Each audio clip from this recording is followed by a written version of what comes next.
মা ও মা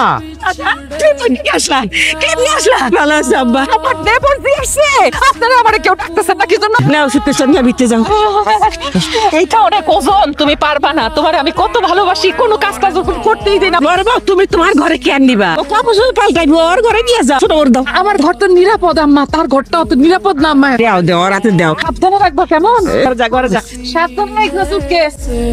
আল্লাহ বাসায় রাখো। তুই কেউ কিছু না জানে চলে আইলি হঠাৎ করে, কি ব্যাপার? ওখানে বড় কোনো অসুবিধা হয়েছে নাকি? যদি সমস্যা কোনো কিছু হয়েই থাকে, আমি তো এখানে আছি। আমরা একটা মোবাইল করলেই পারছি। তোর দেশে আসতে হবে কেন? না মিয়া ভাই, তেমন কিছু না। তাহলে তুই আসলি কে? তোরে কে আসতে রিকোয়েস্ট করছে? আমার কেউ আসতে বলে নাই। কেউ যদি আসতে নাই বলে থাকে, তাহলে খাওয়া তুই আসতে গেলি কেন? আব্বা, আপনাদের সবার জন্য পরানটা খুব পড়তেছিল, কতদিন দেখি না, এই জন্য চলে এসে বসছি। আসছে, খুব ভালো করছে। কত বছর আমার পোলাটা আমি দেখি না। আসলে আমি তোমাদের সবাই সারপ্রাইজ দেওয়ার জন্য হঠাৎ করে চলে আসছি। সারপ্রাইজ দিতে আসছে। আরে এটা কোনো